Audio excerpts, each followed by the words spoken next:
नमस्कार दोस्तों, एक बार फिर से आपका स्वागत है आपके अपने YouTube चैनल पर जिसका नाम है चलो घूमने ब्लॉग्स में आप सभी दोस्तों का हार्दिक अभिनंदन है। आज मैं आपको लेकर चलता हूं मेहरानगढ़ का किला, मेहरानगढ़ फोर्ट की यात्रा आज आप मेरे साथ देखेंगे। वीडियो पसंद आए तो चैनल को लाइक शेयर सब्सक्राइब जरूर करना। धन्यवाद आप सभी दोस्तों का। और हाँ, अपने दोस्तों के साथ ज्यादा से ज्यादा शेयर करना। यह जानकारी सोशल मीडिया द्वारा ली गई है, इस पर 100% सोच विचार करके ही आगे का कदम उठाए। धन्यवाद आप सबका। मेहरानगढ़ किले में प्रवेश शुल्क। दोस्तों, आप मेहरानगढ़ किले में लगने वाली प्रवेश शुल्क के बारे में जानना चाहते हैं तो बता दें कि मेहरानगढ़ किले में भारतीय पर्यटक 100 रुपये प्रति व्यक्ति, विदेशी पर्यटक 400 रुपये प्रति व्यक्ति और किले के अंदर कैमरे के लिए अलग से शुल्क लगता है। मेहरानगढ़ किले का समय। मेहरानगढ़ किले में प्रवेश करने का समय सुबह 9 बजे से शाम 5 बजे तक पर्यटकों के लिए खुला रहता है। मेहरानगढ़ किला जोधपुर घूमने जाने का सही समय। दोस्तों, ऐसे तो हम मेहरानगढ़ का किला घूमने जोधपुर की यात्रा कभी भी कर सकते हैं, लेकिन यहाँ पर घूमने के लिए सबसे अच्छा समय अक्टूबर से मार्च तक का अच्छा होता है। इस समय यहाँ का मौसम बहुत ही सुहाना होता है। इस समय यहाँ पर बड़ी संख्या में पर्यटक घूमने आते हैं। आप अगर सर्दियों में मेहरानगढ़ का किला घूमने जाते हैं तो आपको गर्म कपड़े साथ जरूर लेकर जाना चाहिए। मेहरानगढ़ किला घूमने कैसे पहुंचे। दोस्तों, मेहरानगढ़ किला घूमने के लिए सबसे पहले हमें राजस्थान के सूर्य नगरी शहर जोधपुर पहुंचना होता है। जोधपुर शहर भारत के विभिन्न शहरों से अच्छी तरह जुड़ा हुआ है। जोधपुर के लिए आप सड़क मार्ग, रेल मार्ग और हवाई मार्ग से आसानी से पहुंच सकते हैं।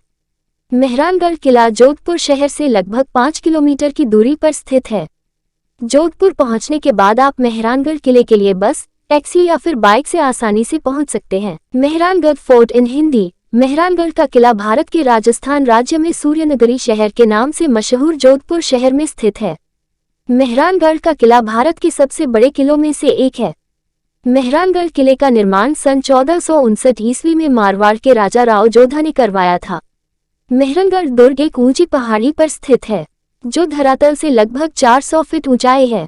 इस किले में 7 द्वार हैं जो अलग अलग नाम से जाने जाते हैं और इस किले में मां चामुंडा का भव्य मंदिर दर्शनीय है।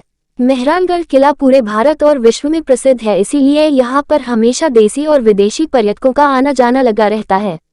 मेहरानगढ़ किले का इतिहास और घूमने की संपूर्ण जानकारी के लिए इस मेहरानगढ़ किला इतिहास। मेहरानगढ़ किले का इतिहास कई सदियों पुराना है।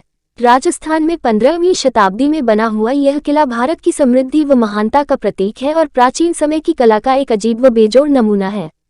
मेहरानगढ़ किले का निर्माण मारवाड़ के राठौर राजवंश के 15वें शासक राव जोधा ने सन 1459 ईस्वी में करवाया था।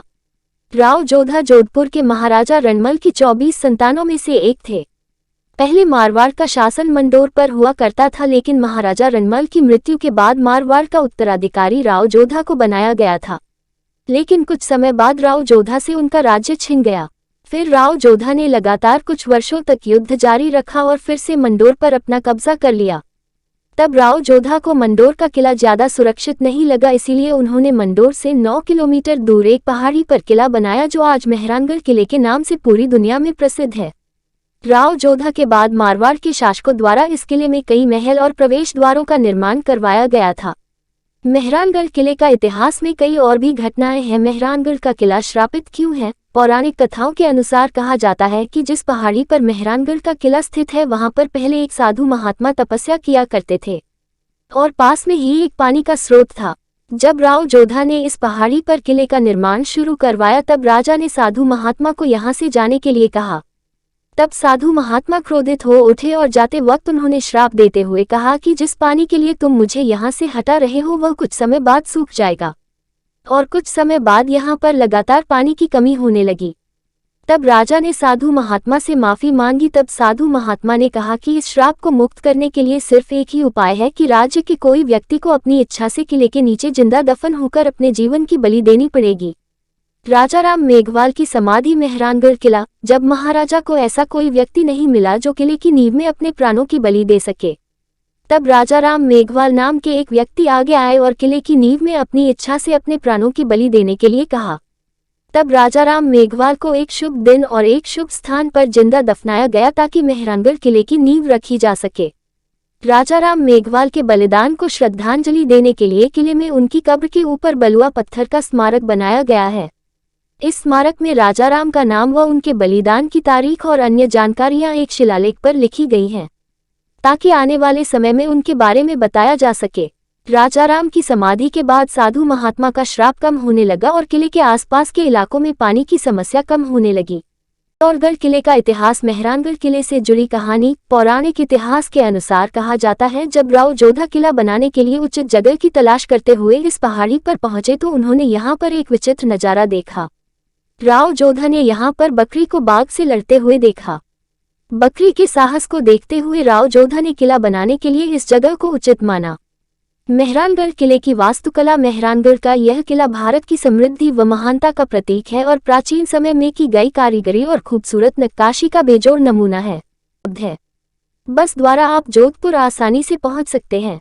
जोधपुर पहुंचने के बाद आप मेहरानगढ़ किले के लिए यहां से टैक्सी और कैब से आसानी से मेहरानगढ़ किले पहुंच सकते हैं। और आप अपना पर्सनल वाहन लेकर आते हैं तो भी आसानी से मेहरानगढ़ किले पहुंच सकते हैं। रेल द्वारा मेहरानगढ़ किला घूमने कैसे पहुंचे? दोस्तों, अगर आप मेहरानगढ़ किला घूमने जोधपुर की यात्रा रेल द्वारा